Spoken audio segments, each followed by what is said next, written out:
Selamat sore pemirsa, apa kabar Anda? Kabar Pemilu Kada kembali hadir menjumpai Anda. Selama 1 jam ke depan, saya Windy Wellington akan menemani Anda untuk mengabarkan sejumlah kabar penting dan menarik mengenai Pilkada serentak 2024. Pemirsa, inilah kabar Pemilu Kada selengkapnya untuk Anda.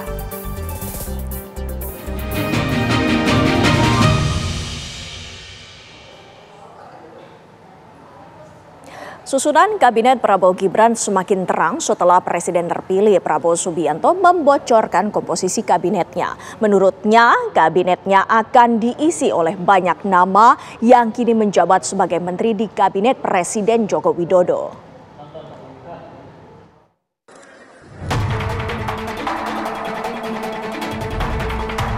Presiden terpilih Prabowo Subianto membocorkan komposisi kabinetnya jelang pelantikannya dengan Wakil Presiden terpilih Gibran Rakabuming Raka 20 Oktober 2024 mendatang. Prabowo menyatakan sejumlah nama dalam kabinet pemerintahan Presiden Joko Widodo dilirik untuk kembali menduduki kursi menteri di kabinetnya. Menurut Prabowo, ia tidak mempertimbangkan latar belakang seseorang untuk dipilih sebagai menteri, melainkan kemampuan orang tersebut untuk bekerja demi bangsa dan negara. Ia menambahkan, Jokowi pasti mencari orang yang terbaik untuk masuk ke kabinetnya. Oleh karenanya, menteri-menteri di kabinet Jokowi yang dinilai berkinerja baik akan diminta untuk kembali bergabung pada kabinet mendatang. Dalam saya menyusun kabinet, kok saya melihat banyak juga ya menteri-menteri yang akan datang, ya banyak juga yang berada di kabinet yang sekarang gitu. Kalau kebetulan orangnya masih bagus, pasti kita akan minta untuk ikut lagi. Sementara itu, Koordinator Staf Khusus Presiden Ari Dwi Payana menegaskan, belum ada bocoran nama-nama yang akan mengisi kursi kabinet Prabowo Gibran. Menurutnya hal tersebut merupakan hak prerogatif Prabowo Subianto sebagai presiden terpilih. Ini kan sepenuhnya hak prerogatif presiden ya. Dalam ini presiden baru nanti. Dan itu sepenuhnya menjadi kewenangan beliau untuk menentukan. Jadi di luar ini sekarang. Jadi sepenuhnya hak prerogatif. Ketua Umum Partai Demokrat Agus Harimurti Yudhoyono meyakini jika kabinet yang akan dibangun Prabowo berasal dari koalisi partai pendukung Prabowo Gibran. Ia berharap partai-partai yang tergabung dalam koalisi Indonesia Maju berperan di kabinet Prabowo Gibran. Saya rasa Pak Prabowo akan benar-benar memilih pembantu-pembantunya nanti yang tergabung dalam koalisi. Dan saya meyakini beliau adalah orang yang atau pemimpin yang ingin membangun super team. Tadi mengingatkan kepada kita the best brains, the best hearts. Jadi harapannya kita semua menjadi bagian dari itu, menjalankan peran kebangsaan dan semua kita dedikasikan untuk rakyat. Insya Allah kita akan terus diperankan dan berperan. Saat ini nama-nama menteri yang akan duduk di kabinet Prabowo Gibran dalam tahap penyusunan. Bahkan menurut Sekjen Partai Gerindra Ahmad Muzani, sudah mulai ada tokoh yang dipanggil oleh Prabowo Subianto. Dari Jakarta, tim TV One mengabarkan.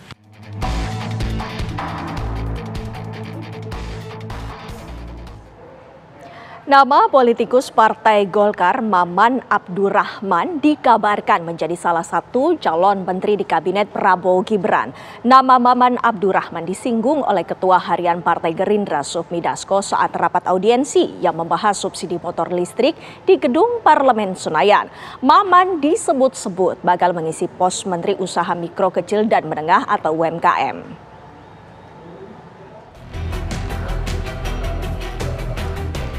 Ketua Harian Partai Gerindra Sufmi Dasko Ahmad memberi sinyal satu nama calon menteri di Kabinet Prabowo Gibran mendatang.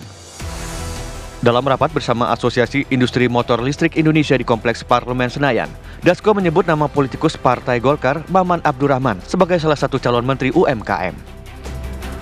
Wakil Ketua DPR RI ini setidaknya menyebut 3 kali soal peluang Maman Abdurrahman sebagai calon menteri. Part dukungan-dukungan itu melibatkan UMKM. Makasih. calon Menteri UMKM. Ya. Cocok, Pak Menteri. Udah nyambung. Oke, lanjut. Mungkin tadi ini masukan yang bagus bisa dimasukkan ke kesimpulan nanti. Saat dikonfirmasi, Dasko menyebut kelakar calon Menteri UMKM kepada Maman sekadar doa. Ia mengaku tak dapat memastikan apakah Maman nantinya akan menjabat sebagai menteri.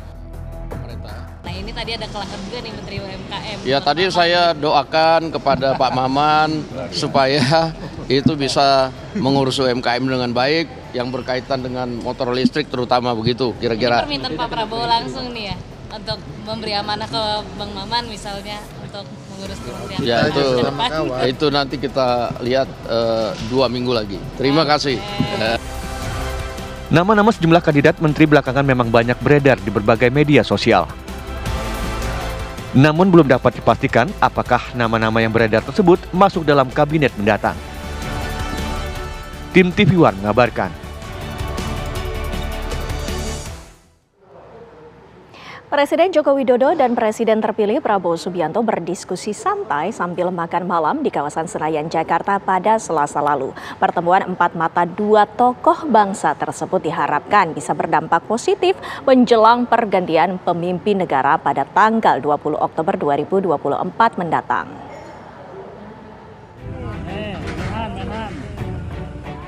Pengamat politik Ujang Komarudin menilai pertemuan empat mata Presiden Joko Widodo dengan Presiden terpilih Prabowo Subianto memberikan dampak positif menjelang pergantian pemimpin negara.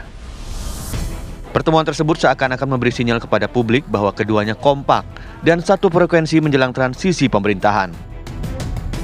Ya, kalau saya sih melihatnya dinner atau makan malam antara Pak Prabowo dengan Pak Jokowi sesuatu yang positif, sesuatu yang baik, ya, sesuatu yang memiliki dampak yang bagus untuk bangsa dan negara. Kenapa? Ya tentu keduanya ingin menunjukkan kepada publik bahwa kompak, satu frekuensi, tidak bisa dipecah belah, dan pertemuan tersebut saya melihatnya untuk kepentingan bagaimana menjaga, mengamankan, memuluskan transisi pemerintahan dari Pak Jokowi kepada Pak Prabowo secara aman, damai, dan mulus.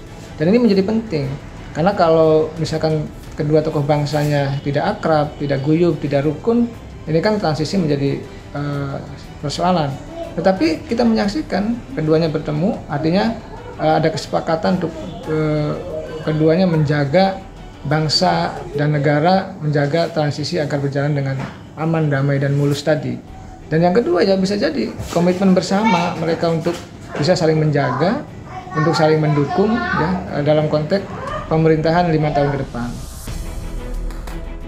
Sebelumnya, Presiden Jokowi mengunggah foto yang menggambarkan suasana makan malam dirinya bersama Presiden terpilih Prabowo Subianto di pelataran kawasan Gelora Bung Karno, Senayan, Jakarta. Dalam unggahan itu, selain menampilkan foto pertemuan, Jokowi juga menulis kalimat yang berbunyi, diskusi santai bersama Presiden terpilih Prabowo selama 2 jam. Dari Jakarta, tim TV One mengabarkan.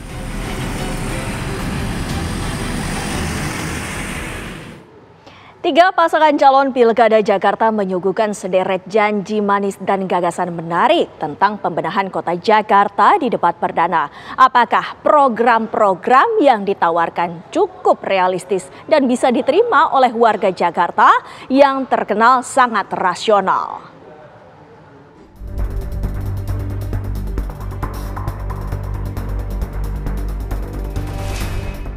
Tiga paslon Pilkada Jakarta, Ridwan Kamil Suswono, Dharma Pongregun Kunwardana, dan Pramono Anung Rano Karno sudah membeberkan sederet janji mereka untuk membenahi Jakarta di debat perdana.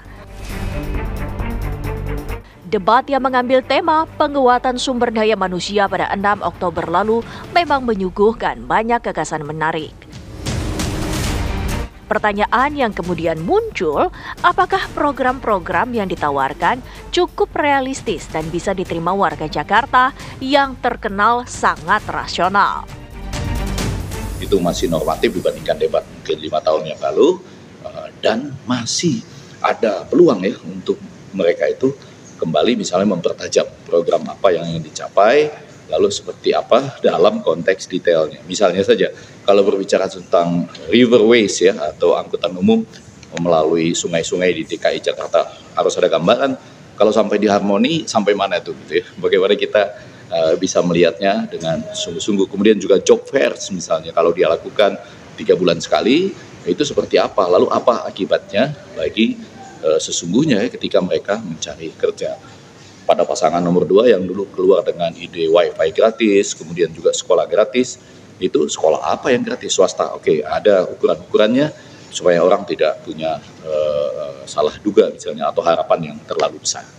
Sementara program-program nasional dari Ridwan Kamil dan Pram juga sangat menarik hati saya. Misalnya ada kopi gratis dari Ridwan Kamil ya, kemudian dibalas oleh Pram Monoanung Rano Karno itu dengan program-program yang memberdayakan masyarakat melalui event organizer.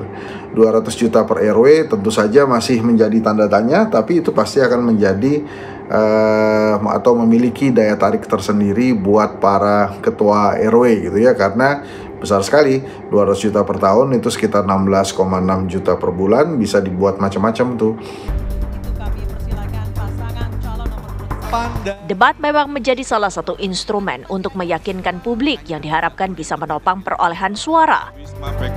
Namun yang lebih penting, kandidat harus memberikan strategi nyata yang bisa diterapkan sehingga tak hanya mengandalkan jargon dan janji-janji manis belaka. Dari Jakarta, tim TV One mengabarkan.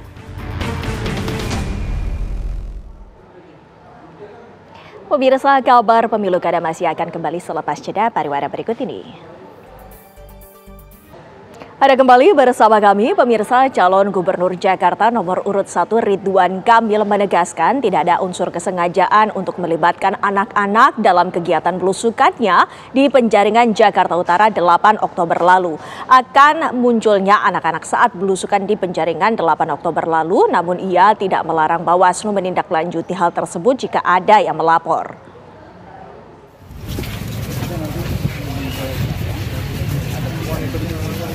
Badan Pengawas Pemilu Jakarta Utara akan menelusuri dugaan adanya keterlibatan anak-anak pada kampanye calon gubernur Jakarta nomor urut 1 Ridwan Kamil saat mengunjungi warga penjaringan Jakarta Utara 8 Oktober lalu. Saat itu sejumlah anak-anak memang terekam kamera ada di lokasi belusukan Ridwan Kamil. Menanggapi hal tersebut, Ridwan Kamil membantah adanya kesengajaan menghadirkan anak-anak dalam belusukannya. Menurutnya, tidak mungkin orang tua menyembunyikan anaknya agar tak terlihat saat belusukan. Karena aja kan saya udah bilang, kalau kita belusukan gimana caranya warga terkunjungi, anaknya disembunyikan. Dia kan lagi ngasuh anaknya, dia lagi mandiin anaknya, dia lagi ngejar-ngejar dan lain sebagainya.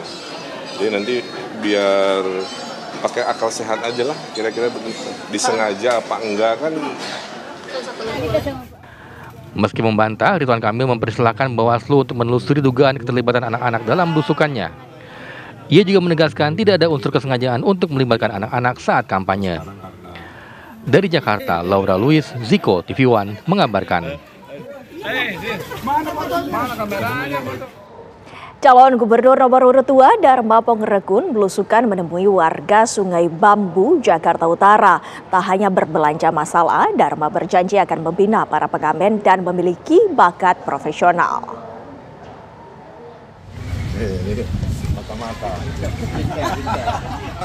Dharma Pongrekun, calon gubernur Jakarta nomor urut 2, belusukan di sepanjang Jalan Ganggeng, Sungai Bambu, Tanjung Priok, Jakarta Utara. Seusai belusukan, Dharma menemui puluhan warga yang turut dihadiri oleh para lansia. Kedatangan purnawirawan Polri ini untuk mendengar dan berbelanja masalah yang dialami warga. Menurut Dharma, untuk menyelesaikan permasalahan yang terjadi di kalangan masyarakat dapat dilakukan dengan memperbanyak belanja dan mempertajam eksekusi masalah. Dharma juga menyempatkan diri mendengar keluh kesah 2 orang pengamen yang bercerita terkait rekannya yang ditahan di panti sosial. Menanggapi hal tersebut, Dharma mengatakan akan membina para pengamen. Menurutnya, para pengamen itu harus diberdayakan dengan dilatih oleh ahli musik agar memiliki bakat yang dapat bersaing baik di tingkat nasional maupun internasional. Hanya keliling, saya selalu keliling untuk mempertajam bagaimana eksekusi masalah, memperbanyak belanja masalah, dan mulai melihat sisi-sisi terang di dalam mengeksekusi untuk menyelesaikan masalah. Jadi masalah itu bisa dieksekusi, bisa diselesaikan semuanya, asal ada kemauan untuk mengawal sampai sukses. Masa kampanye Pilkada Jakarta sudah memasuki pekan kedua dan pemilihan kepala daerah akan berlangsung tanggal 27 November 2024 mendatang. Dari Jakarta, Dava Akbari, TV One mengabarkan. Pramono Anung dan Rano Karno mengunjungi kediaman Rois Syuriah PWNU Jakarta, Kiai Haji Muhyiddin Ishak. Dalam pertemuan tersebut, Kiai Haji Muhyiddin menyatakan dukungan terhadap paslon Cagup-Cawagup Jakarta nomor urut 3 tersebut.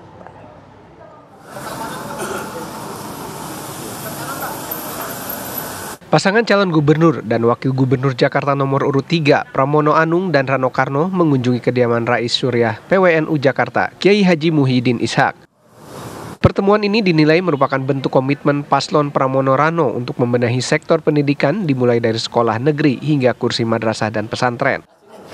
Pramono menyampaikan rasa syukurnya karena bukan hanya bertemu dengan Kiai Haji Muhyiddin, tapi juga bertemu para kiai dari seluruh Jakarta.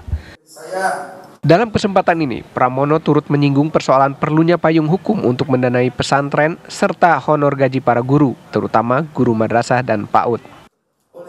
Kami bersyukur alhamdulillah hari ini bisa bertemu dengan para kiai yang datang dari seluruh Jakarta. Ada dari Pulau Seribu, Jakarta Pusat, Jakarta Barat, Selatan, Timur, Pusat. Yang intinya adalah bersilaturahmi. Dan juga tentunya saya mendapatkan banyak hal yang positif. Tetapi yang saya senang kalau di teman-teman yang dengan latar belakang Nahdien ini, jengkolnya enak banget. Yang apa saya sampaikan dalam debat mengenai gaji honor bagi para guru, terutama guru PAUD, dan mayoritas mereka latar belakangnya pasti Nahdien. Mereka mendapatkan yang minimum. Kalau kemudian ini bisa dilakukan, diperbaiki, dan kalau kami mendapat amanah, ini yang kami selesaikan sehingga ada payung hukumnya. Kiai Haji Muhyiddin Ishak optimis terhadap dukungannya yakni paslon nomor urut 3 karena memiliki kesamaan budaya dan model kepemimpinan yang sejalan. Dari Jakarta, Herninda Febiola, Wahyudin, TV One mengabarkan.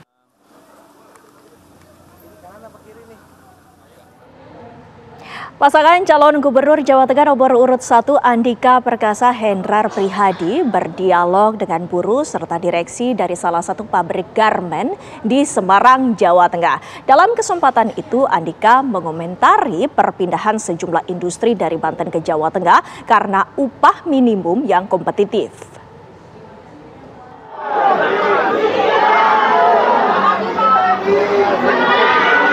Pasangan Cagup-Cawagup Jawa Tengah nomor urut 1 Andika Hendi mendatangi buruh pabrik garmen di Jalan Simongan, Semarang, Jawa Tengah. Kedatangan mereka disambut oleh ratusan buruh yang telah menunggu. Kesempatan itu pun dimanfaatkan buruh untuk menyalami dan berfoto bersama dengan Andika Perkasa.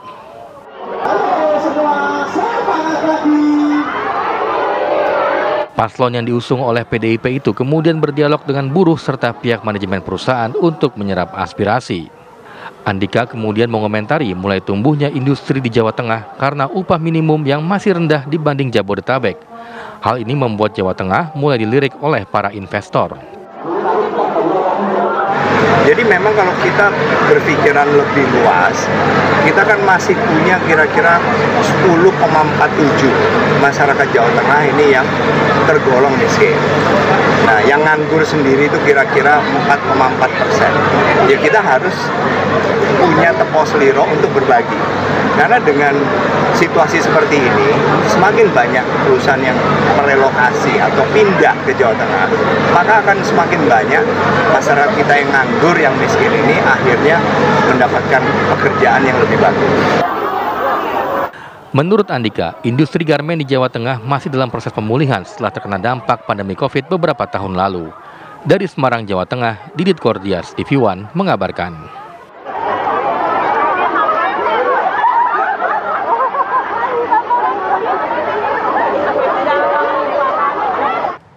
Calon Gubernur Jawa Tengah nomor urut 2 Ahmad Lutfi berkampanye di Banyumas, Jawa Tengah. Selain berkampanye, Lutfi juga menghadiri deklarasi dukungan dari warga Banyumas yang tergabung dalam Aliansi Masyarakat Banyumas Maju atau AMBM. Menyambut beliau, Bapak Ahmad Lutfi. Kedatangan Ahmad Lutfi di Kompleks Gor Satria Purwokerto, Banyumas, Jawa Tengah langsung disambut warga. Mereka menghampiri Lutfi untuk sekedar bersalaman dan meminta foto bersama. Usai menyapa warga, Lutfi kemudian menuju ke panggung utama untuk menyampaikan orasinya. Namun sebelum berorasi, ia menyempatkan diri memborong sejumlah makanan dan minuman yang dijual oleh para pedagang di lokasi untuk dibagikan kepada warga yang hadir di kampanyenya. Ahmad Lutfi. Terima kasih Bapak. Dalam orasinya, Cagup Jawa Tengah nomor urut 2 itu menyampaikan pentingnya peran seluruh lapisan masyarakat dalam membangun daerah.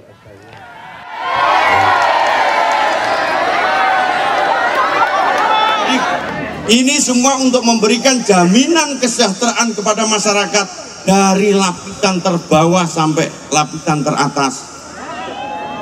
Semuanya mempunyai peran dan semuanya adalah penting. Tidak ada di dalam organ kita, tidak ada di dalam lapisan masyarakat kita yang tidak penting. Semuanya penting dalam rangka sengkuyung membangun daerah kita Banyumas dan Jawa Tengah pada umumnya lebih maju. Wakil Gubernur.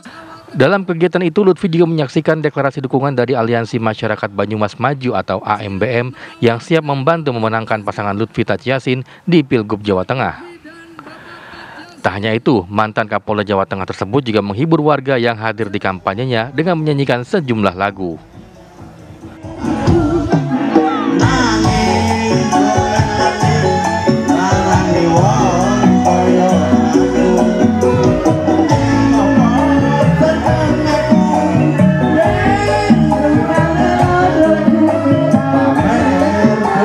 Dari Banyumas, Jawa Tengah, Sonik Jatmiko, TV One mengabarkan.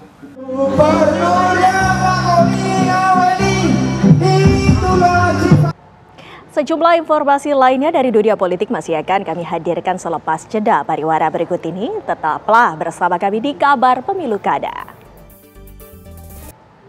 Pemirsa, calon Gubernur Jawa Barat nomor urut 3 Ahmad Saiku belusukan ke Kampung Cibogo, Cisarua, Kabupaten Bandung Barat, Jawa Barat. Kepada warga, Saiku berjanji akan mensubsidi telur untuk mencegah stunting kepada anak usia dini. Sementara Cagup Jabar nomor urut 4 Deddy Mulyadi menghadiri konsolidasi Partai Demokrat untuk pemenangan pasangan Deddy Erwan.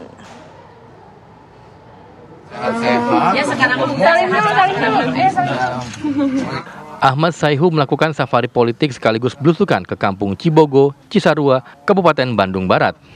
Dalam kunjungannya kali ini, Cagup Jabar nomor urut 3 itu menemui sejumlah orang tua yang memiliki anak kurang gizi atau stunting. Usai berdialog dengan warga, Cagup yang diusung oleh Partai Keadilan Sejahtera ini berjanji akan menerapkan program subsidi telur sebagai upaya memperbaiki gizi anak di Jawa Barat.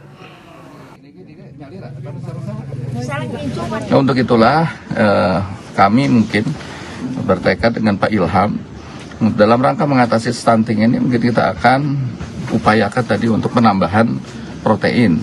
Ya, salah satu sumber protein ya dari telur. Yang ini akan kita jadikan program untuk membantu masyarakat yang terdampak stunting itu dengan subsidi telur begitu. Di mana ada orang akan ditipin.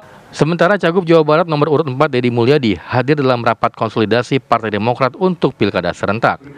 Dalam rapat tersebut, Dewan Pimpinan Daerah Partai Demokrat Provinsi Jawa Barat memastikan akan bekerja keras memenangkan pasangan Deddy Mulyadi Erwan Setiawan di Pilgub Jawa Barat. Melihat hal itu, Deddy Mulyadi mengatakan dukungan dari Partai Demokrat menjadi angin segar bagi pasangan dermawan untuk memenangkan Pilgub Jabar.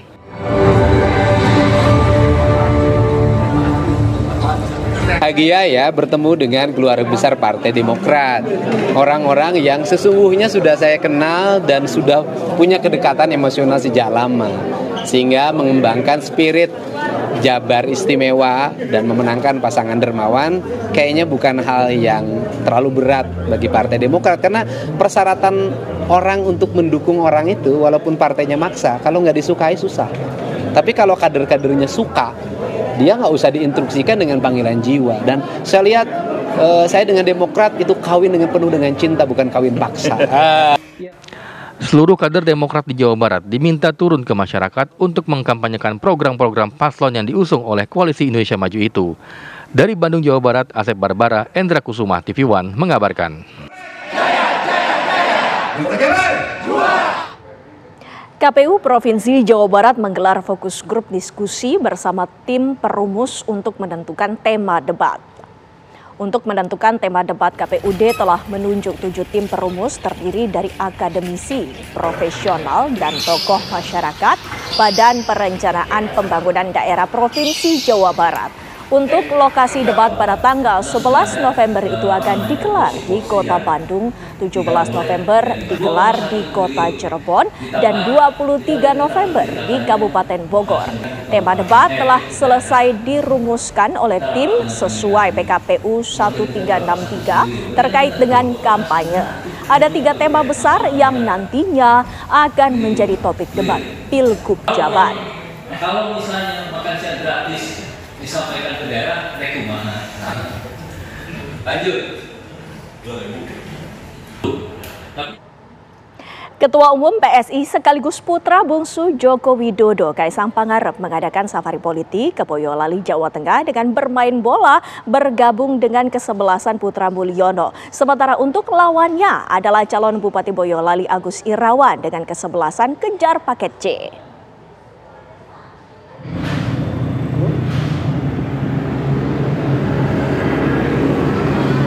Rombongan Ketua Umum Partai Solidaritas Indonesia atau PSI Kaisang Pangarep di Boyolali, Jawa Tengah disambut langsung oleh calon Bupati Agus Irawan. Rombongan Kaisang langsung menuju ke lapangan untuk bermain bola. Ia mengenakan jersey bernomor punggung 15 berwarna putih dengan garis merah bertuliskan Putra Mulyono. Sementara calon Bupati Boyolali Agus Irawan mengenakan jersey berwarna biru dengan tulisan Kejar Paket C dengan nomor punggung 2. Pertandingan berlangsung meriah. Meski begitu, baik Kaisang maupun Agus Irawan tidak bisa mencetak gol. Bahkan Kaisang mendapat tendangan bebas dari luar kotak penalti yang tidak bisa dimanfaatkan dengan baik karena tendangan melambung. Kedatangan Kaisang ini untuk mendukung pilkada di Jawa Tengah dan pemilihan bupati di Boyolali. Menurutnya, baik pilkada Jawa Tengah maupun Pilbub Boyolali akan dimenangkan oleh calon yang didukungnya. Pilbub Boyolali? Insya Allah sama. Amin, Insya Allah amin. Menang. Insya Allah menang. Artinya di gubernur. Ada target untuk berapa persen gitu? Di sini. Nah, Mas Agus minta Insya berapa? Allah targetnya ya setinggi-tingginya, Mbak. Bismillah. Penting menang. Yang penting menang dulu. Iya. Di pemilihan Gubernur Jawa Tengah, PSI mendukung pasangan Muhammad Lutfi dan Taji Yasin Maimun. Sementara di Pilbub Boyolali, Kaisang mendukung Agus Irawan Dwi Fajar. Dari Boyolali, Jawa Tengah, Agus Sabtono, TV One mengabarkan. Kami masih akan kembali selepas jeda pariwara berikut ini. Tetaplah bersama kami di Kabar Pemilu Kada. Ada masih bersama kami, pemirsa. Bawaslu Provinsi Sumatera Selatan gelar apel siaga pengawasan Pilkada tahun 2024. Apel ini diikuti seluruh Bawaslu dari 17 kabupaten kota. Apel ini mendeklarasikan diri untuk siap pengawasan pemilihan umum, baik itu gubernur, bupati, dan juga wali kota. Seluruh Bawaslu dari 17 kabupaten kota di Sumatera Selatan ikuti apel siaga pengawasan Pilkada tahun 2024 yang digelar oleh Bawaslu Provinsi Sumatera Selatan di pelataran Benteng Kuto Besak pada Selasa pagi. Ketua Bawaslu Sumsel Kurniawan mengungkapkan bahwa melalui kegiatan ini pihaknya bersama seluruh peserta apel mendeklarasikan diri untuk siap melakukan pengawasan pemilihan umum di Sumsel, baik itu gubernur, bupati, dan wali kota. Ia menjelaskan bahwa Bawaslu akan melakukan pengawasan seluruh tahapan yang ada. Pada pemilihan 2024 di depan mata sudah dilakukan pengawasan kampanye yang sudah berlangsung beberapa hari ini. Kemudian pengawasan logistik dan puncaknya nanti akan mengawasi pemungutan dari perhitungan suara. Kami ingin menyampaikan kepada masyarakat Sumatera Selatan bahwa Bawaslu Provinsi Sumatera Selatan beserta jajaran kami hingga ke tingkat TPS siap untuk melaksanakan pengawasan tahapan baik yang sedang berjalan maupun pengawasan yang nantinya akan berlangsung. Nah, pada tahapan ini, tahapan pemungutan itu yang paling penting kami harus mempersiapkan diri. Tentunya dalam kesiapan kami tetap bersinergi pada stakeholder yang ada, pada Forkopimda yang ada di Sumatera Selatan. Itu penting kita membangun sinergi sehingga pelaksanaan pilkada ini baik aspek pengawasannya itu bisa berjalan dengan baik. Dan kita harapan mungkin kita semua pelaksanaan pilkada di Sumsel ini akan berjalan dengan damai. Itu paling yang diharapkan oleh masyarakat. Bagaimana kami dari pengawas pemilu untuk ikut andil dalam mewujudkan pemilihan kepala daerah di Sumatera Selatan ini bisa berjalan aman, damai, dan tentunya taat terhadap peraturan perundang-undangan. Bawaslu juga berharap stakeholder yang terkait mampu menjalin sinergitas di wilayah masing-masing untuk bekerja sama dalam mengawasi pilkada serentak tahun 2024 agar tidak terjadi politik uang atau money politik. Dari Sumatera Selatan, tim TV One mengabarkan. Perjalanan dan pencapaian Kabinet Indonesia Bersatu dirangkum dalam sebuah buku karya Purnomo Yusgiantoro. Petang ini peluncuran buku tersebut diselenggarakan di JCC Jakarta. Lantas bagaimana peluncuran buku tersebut? Kita akan langsung tanyakan kepada reporter TV One, sudah ada Herninda Febiola. Herninda.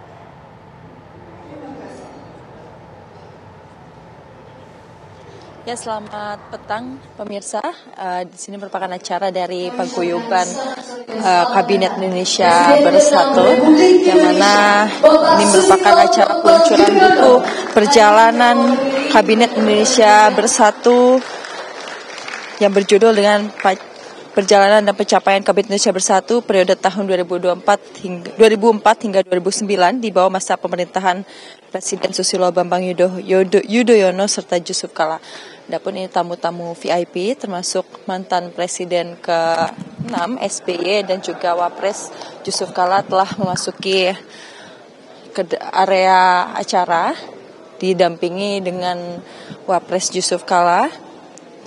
Dan juga sejumlah nama-nama menteri dari kabinet tersebut menjadi inisiator acara ini, yang mana diantaranya adalah Purnomo Sugiantoro, mantan Menteri Pertahanan sekaligus Ketua Paguyuban KBI 1, sekaligus Ketua Paguyuban KBI 1, dan juga nama lainnya menjadi inisiator ada mantan Kepala Bappenas Paskah Suzeta, lalu mantan Menteri Pemberdayaan Perempuan Mutia Hatta, serta mantan Menteri Kesehatan Siti Fadila Supari, mantan Mendag Mari El Kapengestu, dan juga mantan Menteri Pertanian Anton Aprianto. Dan juga di dalam acara ini terdapat list undangan-undangan VVIP, yaitu terdiri dari mantan menteri lainnya dalam Kabinet Indonesia Bersatu, yang mana salah satunya adalah Abu Rizal Bakri yang merupakan mantan Menko Perekonomian dan juga mantan Menko Kesejahteraan Rakyat. Dan terkait dengan buku yang dirilis pada hari ini, yaitu dengan judul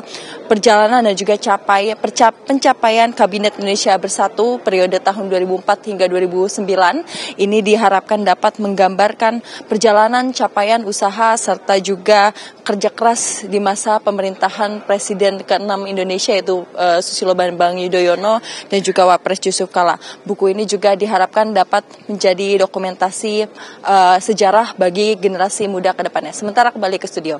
Baik, terima kasih Herninda Febiola atas laporan Anda langsung dari JCC Senayan, Jakarta. Dan pemirsa, kami masih akan menghadirkan sejumlah informasi lainnya terkait pemilu kada. Saat lagi kami kembali. Pemirsa, oknum anggota DPRD Tapanuli Selatan ES ditangkap aparat kepolisian Resor Tapanuli Selatan, Sumatera Utara.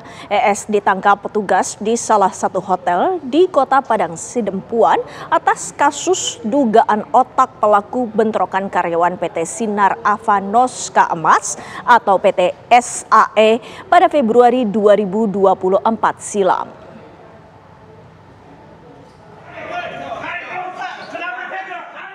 Beginilah detik-detik rekaman video amatir proses penangkapan oknum anggota DPRD Tapanuli Selatan, Sumatera Utara di salah satu hotel di Kota Padang Sidempuan.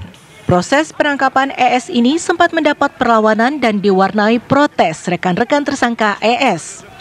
Mereka menilai proses penangkapan ES ada intimidasi. Petugas kepolisian dari Polres Tapanuli Selatan dibantu personil Brimob Detasemen C Polda Sumatera Utara bersenjata lengkap berhasil membawa ES keluar hotel dan langsung diamankan di mobil Barakuda. Tersangka ES ditangkap petugas lantaran diduga terlibat aksi bentrokan yang terjadi di depan pintu gerbang proyek pembangunan PLTA Simar Boru pada Februari 2024 silam, di mana ES disebut-sebut menjadi dalang bentrokan yang berujung penganiayaan terhadap seorang karyawan PLTA tersebut. Hal ini diperkuat dengan keterangan 6 terdakwa kasus penganiayaan. Kapolres Tapanuli Selatan Ajun Komisaris Besar Polisi Yasir Ahmadi mengatakan penangkapan ES sudah sesuai prosedur. ES telah 2 kali mangkir dari panggilan polisi. Kan alat bukti yang cukup juga sudah menunjukkan beberapa keterangan dari saksi-saksi maupun saksi ahli itu bahwa yang bersangkutan memang berdasarkan bukti-bukti itu yang dijadikan sebagai tersangka yang turut menyuruh melakukan untuk perbuatan pengeroyokan dan juga pengerusakan yang terjadi di PT SAE. Sebelumnya, bentrokan terjadi di depan pintu gerbang proyek pembangunan PLTA Simar Boru di Kabupaten Tapanuli Selatan pada Februari 2024 silam, di mana bentrokan tersebut berawal dari aksi unjuk rasa karyawan PLTA. Namun, sejumlah massa diduga diprovokasi hingga berujung bentrokan dan penganiayaan terhadap seorang karyawan. Dalam perkara ini, aparat kepolisian Resor Tapanuli Selatan menangkap 6 orang yang menjadi pelaku penganiayaan dan telah dijatuhi hukuman 2,5 tahun penjara. Dari Tapanuli Selatan, Sumatera Utara, Dedi Herianto, TV One mengabarkan. Pemirsa, simulasi pengamanan pemilihan kepala daerah atau pilkada serentak tahun 2024 untuk wilayah Kalimantan Tengah digelar di Palangkaraya, Kalimantan Tengah. Simulasi sistem pengamanan kota atau Sispam Kota berlangsung di halaman parkir indoor olahraga Jalan Tejilik, Riwut, kilometer 6 Kota Palangkaraya. Aparat kepolisian terlihat berupaya menghadang sekelompok orang yang berbuat anarkistis. Massa diskenariokan marah lantaran tak terima dengan hasil rekapitulasi penghitungan suara.